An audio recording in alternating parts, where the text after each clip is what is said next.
Il faut savoir d'abord que ces programmes de fidélité, là, ces cartes de fidélité, c'est un succès depuis toujours, ça. C'est un succès phénoménal, William, vous avez raison. Phénoménal. Oui, c'est assez conséquent. Alors là où vous l'avez évoqué, c'est vrai qu'actuellement, dans cette période d'inflation, on est tous un peu à la recherche de promotion de plus en plus. Eh ben, il faut savoir qu'aujourd'hui, dans le chiffre d'affaires de la grande distribution, en 2022, près de 22% de ce chiffre d'affaires est acheté sous promotion. C'est-à-dire que nous, on est très friands des promotions. Alors qu'est-ce que c'est que la carte de fidélité ?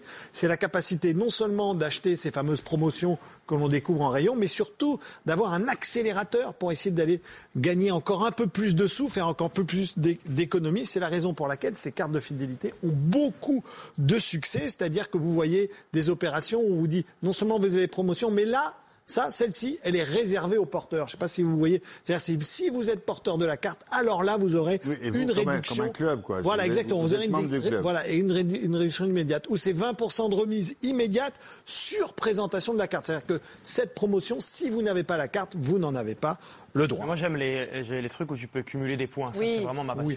Oui. Alors, tout le concept de la carte, c'est vrai, Anthony, tu as raison. C'est même plus ludique. Oui, alors voilà, c'est ça. L'idée, c'est que ce qu'on appelle dans le jargon, c'est on fait du cagnotage. Ça veut dire que, en fait, souvent, la carte vous donne des points et les points, à ce moment-là, vous pouvez les transformer, c'est ça qui est intéressant, en argent sonnant et trébuchant. Un fonds qu'on met de côté, en fait. Voilà, exactement. C'est comme un compte que l'on a. Alors, ce qu'il faut savoir, c'est qu'aussi à l'intérieur des enseignes, vous avez par moment ce qu'on appelle les offres tournantes. C'est-à-dire, par exemple, chez Leclerc aujourd'hui, on les cite, mais quand vous allez là-bas, par exemple, sur le rayon bébé, ce rayon-là bébé, si vous êtes porteur de la carte, vous avez 30% de cagnotage supplémentaire si vous achetez le mardi. Vous voyez ? C'est-à-dire qu'on parce que le mardi, c'est le jour le plus... Voilà, c'est exactement. Où sans doute le chiffre d'affaires est un petit peu plus tranquille. Voilà, exactement. Donc c'est la raison pour laquelle, aujourd'hui, ces cartes de fidélité ont un grand succès. 80% des consommateurs sont équipés des cartes de fidélité. Je vais vous donner quelques chiffres. Chez Leclerc, ils revendiquent d'avoir 15,5 millions de porteurs de cartes. Chez Carrefour, c'est 14 millions. Et si on va chez Intermarché, c'est 10 millions de cartes. Pourquoi ? Quand on cumule, on a autant de cartes. Parce que, bien sûr, nous, les consommateurs, parfois, on a plusieurs cartes. On ne regarde pas toujours. Mais pour les enseignes, c'est quoi l'intérêt ?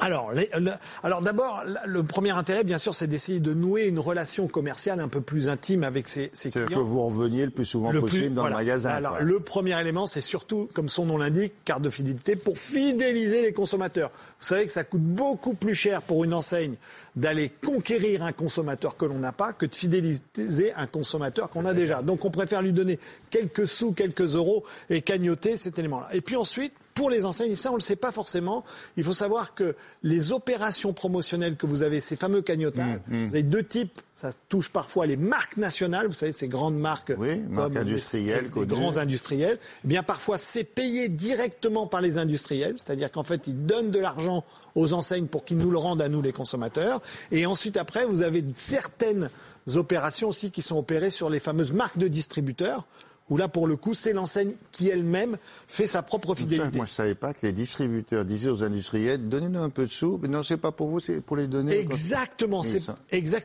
malins, vos copains distributeurs. Ils sont malins. Ils essayent de faire du commerce, William. Mais ça leur permet de garder les produits, présence dans le magasin, des marques.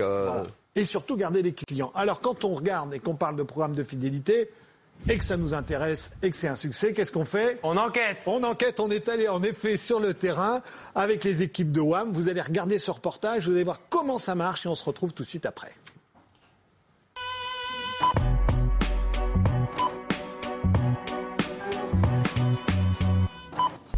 Ça vous fait 266,22 €, s'il vous plaît. Vous avez la carte du magasin ? Cette question, vous l'entendez tous les jours au moment de payer. Et c'est normal, dans cette grande surface alimentaire, 2/3 des passages en caisse se font avec présentation de la carte fidélité. Les clients membres du programme de fidélité peuvent avoir 5% à 10% sur 1800 produits du quotidien de marques distributeurs, plus 10% en avantage carte sur les fruits et légumes tous les week-ends. En fait, les points sont cumulés par le client en fonction de ses achats. Et lorsque le client passe en caisse, il utilise sa cagnotte pour payer ses courses. L'enseigne revendique plus de 10 millions de porteurs de cartes, une manière comme une autre de lutter contre la concurrence. L'intérêt pour l'enseigne, c'est bien sûr de fidéliser nos clients, quand on dit, et surtout de leur apporter des avantages qu'ils n'auront que dans l'enseigne. Des promotions, certes, mais aussi des informations personnelles que cède chaque client sans le savoir, des informations puisées directement sur le ticket de caisse, comme nous l'explique cette association de défense des consommateurs. Les programmes de fidélité permettent aux entreprises de fidéliser le client en lui proposant en fait des publicités et des programmes personnalisés. Typiquement, on va lui proposer des réductions sur des produits sans lactose si ce client a un comportement d'achat avec que des produits sans lactose. L'autre finalité, c'est la vente des informations clients, des données qui disparaissent dans la nature. C'est un secteur qui génère beaucoup d'argent dès lors que les données personnelles aujourd'hui ont une valeur de plus en plus importante, surtout qu'elles permettent en fait aux entreprises d'être beaucoup plus compétitives. Actuellement, chaque consommateur possède entre 3 et 10 cartes de fidélité différentes et autant d'organismes qui collectent des informations sur son comportement d'achat et ses goûts. Il y a un risque ressenti pour le consommateur à céder des informations qui lui sont personnelles, notamment le fait d'être victime de sollicitations commerciales intempestives. Et il y a aussi le risque d'être l'objet de création de bases de données très importantes et qui pourraient être utilisées à des fins plus ou moins malveillantes. Pourtant, la réglementation européenne permet à chaque consommateur de reprendre la main sur les informations qu'il distribue. L'UFC Que Choisir a mis en place un site internet qui permet aux consommateurs d'être proactifs et d'exercer ses droits.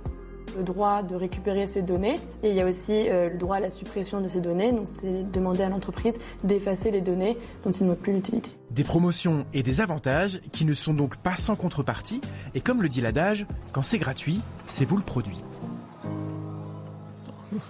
Et qu'est-ce qui se passe si les cartes de fidélité tombent entre de mauvaises mains? Alors oui, ça peut arriver, figurez-vous, surtout en ce moment, il y a de plus en plus de vols de cartes de fidélité parce que c'est vrai que ces cartes de fidélité, on cagnotte et que ce cagnotage, c'est de l'argent. Il arrive que certains consommateurs se retrouvent à voir, entre guillemets, leur carte de fidélité débitée sur des achats qui ont été réalisés à plusieurs centaines de kilomètres. Alors je vais faire un peu mon Roland Pérez juste pendant 2 secondes. Sachez que une fois la carte dérobée, il y a un escroc qui prend cette carte et qui l'utilise. Eh bien, une femme a été identifiée par une caissière qui a reconnu que finalement l'identité sur la carte de fidélité ne correspondait pas à la carte d'identité et ce dont elle s'est rendue compte, eh bien cette dame a été condamnée à 6 mois de prison plus 1 000 € d'amende parce qu'elle avait détourné plus de 4 000 € de cartes de fidélité comme ça. Mais rassurez-nous, c'est pas les seuls à proposer des cartes de fidélité dans la grande distribution. Alors non, un peu partout vous êtes sollicité, que ce soit à la boulangerie, dans les magasins de sport ou dans les magasins d'électroménager. Je vais vous donner quelques exemples que j'aime bien, qui sont des logiques de fidélisation un peu nouvelles et assez innovantes. D'abord, Decathlon, vous savez, c'est une grande enseigne de sport que tout le monde connaît. Eh bien, eux, ils sont assez malins, ils fidélisent les clients si vous faites du sport. Alors, c'est quoi? C'est si vous faites 40 minutes de course à pied ou bien que vous faites 1 heure de balade en vélo, à partir de ce moment-là, on va vous donner des réductions en magasin. Je trouve que c'est assez rigolo. Autre tendance, d'avoir récompenser un peu les achats dits responsables. La Fnac, eh bien, votre compte de fidélité va être crédité de 5 € pour tout achat de produits de seconde main. Vous n'achetez pas un produit neuf, vous achetez un produit d'occasion, eh bien la Fnac vous donne 5 €. Chez Leroy Merlin, là aussi c'est assez marrant, eh bien vos points sont doublés si vous faites des économies, vous achetez des produits qui font des économies, ou bien si au lieu d'acheter un produit, vous le louez. Vous voyez qu'il y a beaucoup d'innovation dans la fidélisation. Pour nous inciter, quoi. Et voilà. Vous êtes plutôt pour les cartes. Je suis à fond pour utiliser les cartes. Voilà. Rodolphe est à fond. C'est parfois de l'argent qui dort, donc utilisez les cartes. Oui, très bien. Ouf, tac.